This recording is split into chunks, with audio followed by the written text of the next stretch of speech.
Ladies and gentlemen, those who know me at a very personal level would remember that I come from a space of political slogans, protocol processions, but today it is actually humbling that I'm back at the University of Zimbabwe, my alma mater. It also gives so much modesty to be coming back to the alma mater with a product which signifies what the university has produced out of this legal intellectual. But I'll be remiss if I would not mention that this product which we are launching today is courtesy of a collective between a teacher and a student, which causes me to reflect on the words of Paulo Freire, who says the process of learning must generate a situation whereby the teacher is taught in the process of teaching. Brothers and sisters, comrades and friends, allow me to thank the University of Zimbabwe for this opportunity, but also acknowledging that the launch of this book comes exactly 10 days after the celebration of the independence of our great nation. And today we are honored to be reflecting on the life and times of a foot soldier of Zimbabwe's liberation struggle. To this effect, I'm reminded of Amilcar Cabral, who says, open quote, hide nothing from the masses of our people, tell no lies, expose lies whenever they are told, mask no difficulties, mistakes, failures, claim no easy victories. This, to me, when Amilcar Cabral gives this instructive position, it speaks to the self-writing process of the African liberation fighter. And we have seen how in many instances autobiographies have been used to position issues of power contestations. And we are happy that today such a book has been subjected to a process that causes us to expose lies, that causes us to expose mistakes and failures, as well as the successes of the nationalist movement. Because many a times our stories as Africans have always been presented from the perspective of the imperialist, and with such a book and with academics reviewing such a book from a foot soldier of our struggle, to me that is important.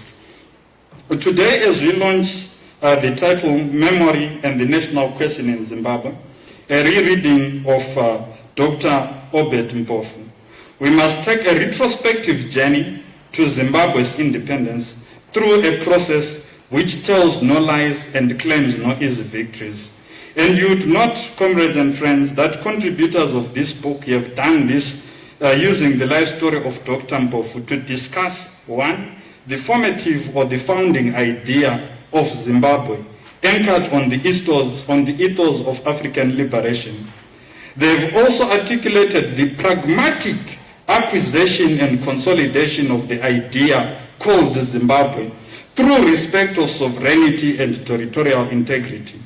They've also managed to bring about issues around the safeguarding of the national wealth, national unity amongst our Zimbabweans, and also unpacked the issues of national contradictions that exist within our historiography, and how in the process the writer speaks of restorative nationalism.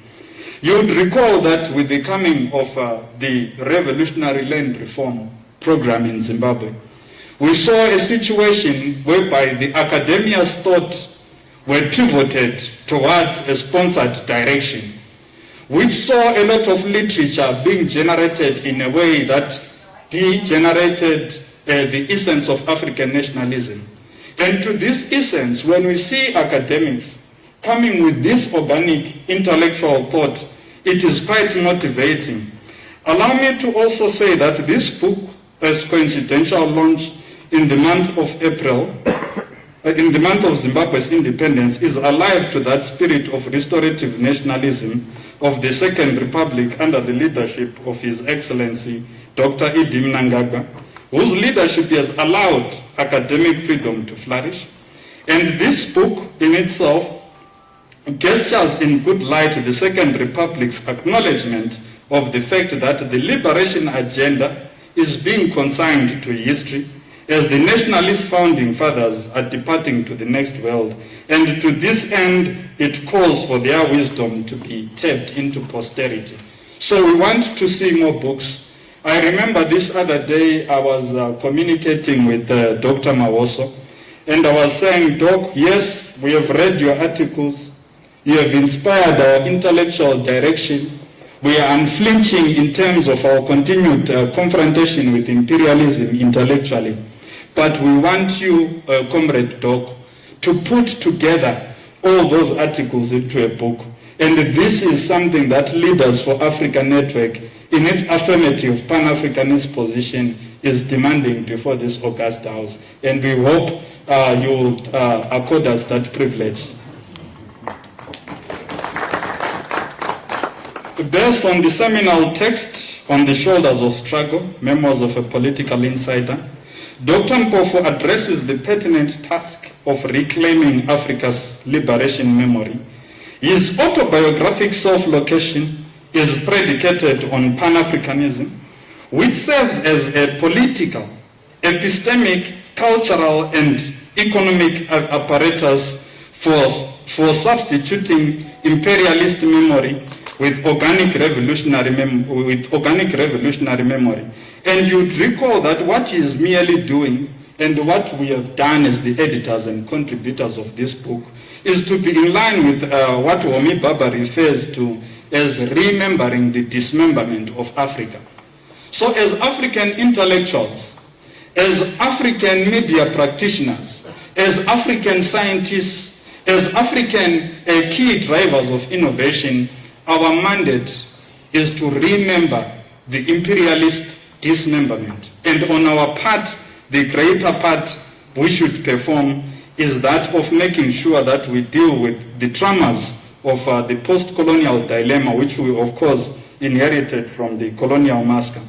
And one may ask, what are these symptomatic manifestations of the post-colonial trauma? And I argue, and as others do argue in the book, that this is the philosophical, spiritual, and political disconnection of Africans from the African continent. We further argue in this book that this is the neoliberal disconnect of Africans from the principles of African liberation existentialism. Through imperialist uprooting of memory, Africa was made not only to become a zone of non-being, but Africa was disseminated into a tragic site of memorylessness and idealessness. So many times when we speak of African philosophy, we speak of African philosophy that is not probably archived.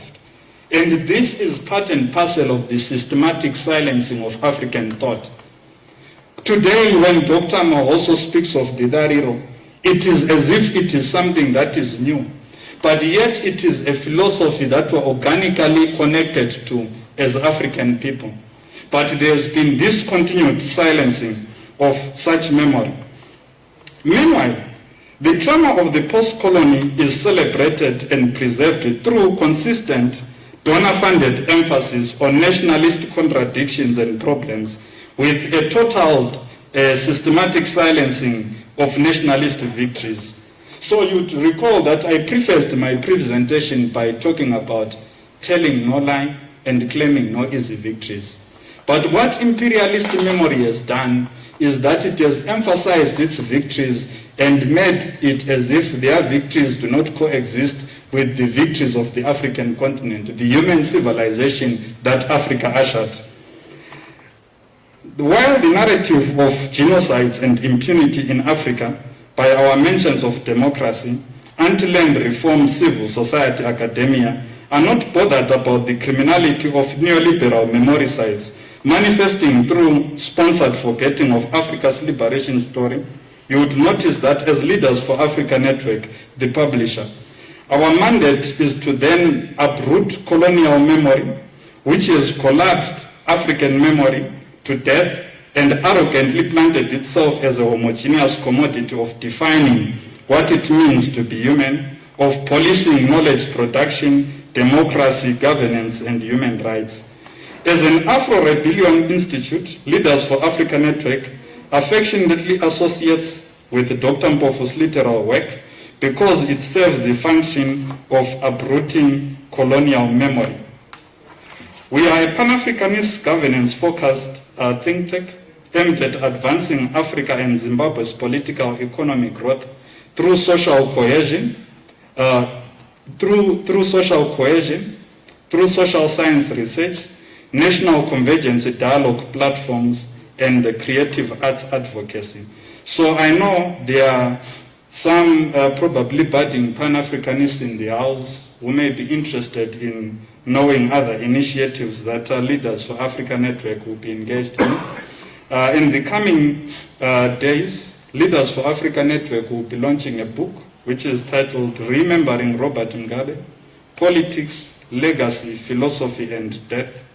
This is because we have noticed that his legacy has been chained to imperialist thought, and it's something that this book will seek to unpack. And again, in line with the SADC 25 October anti-sanctions movement, Land Readers will be launching a book titled The Second Republic and Foreign Policy Construction in Zimbabwe. This book will be edited by Dr. Zinyama. We also have another editor called Dr. Colin Sabao. He's with the University of Namibia, and Dr. Tokwe Mude at MSU. So, ladies and gentlemen, allow me to close by saying that others have argued that the moment we stop learning, we cease to live. But I say we must learn to unlearn in order to relearn if Africa is to construct a memory into posterity. Ladies and gentlemen, I present to you Memory and the National Question in Zimbabwe, a rereading of Dr. Obert Mpofu.